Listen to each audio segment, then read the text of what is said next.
نسیم شمال در وقتی که اسکناس را بانک قبول نمی‌کرد گفته شده: اسکناس ای اسکناس ای اسکناس، برده از مرد و زن هوش و حواس. کسب را یکباره مختل کرده ای، اهل تهران را معطل کرده ای. تو همان بودی که با صد عز و ناز، گاه منصب دادی و گه امتیاز. مایه تجار بودی اسکناس، رونق بازار بودی اسکناس. تو همان بودی که دزدان شرور جمع کردند از تو میلیون و کرور. خائنین خاک وطن بفروختند تا که مشتی اسکناس اندوختند. اسکناسا روح بخشا بوده ای، باعث سیر تماشا بوده ای. تو همان بودی که اندر کیف ها داشتی تعریف ها توصیف ها. تو همان بودی که شوخ محجبین در حضورت سر نهادی بر زمین. حجره تجار روشن از تو بود، کوچه و بازار گلشن از تو بود. اسکناس ای شیری جان اسکناس، بهتر از یاقوت و مرجان اسکناس. مایه عشق جوانان از تو بود، ماهی و مرغ فسنجان از تو بود. هر مسافر را به هنگام سفر در سبکباری رهاندی از خطر. در سفرها هرز بازو بوده ای، با جواهر هم ترازو بوده ای.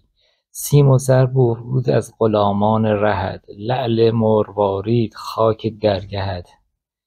پس چرا این روزها جنبو شدی، مفتضح با چوچو و هوهو شدی؟ مبلغی از قیمتت کم می کنند، بلکه از اسم تو هم رم می کنند.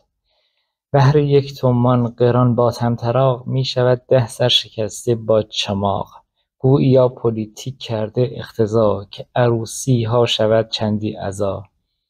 در مجالس صحبتی از جنگ نیست، گفتگوی خصم رویین چنگ نیست. صحبت روسها از دهانها افتاد، حرف آلمان از زبانها افتاد.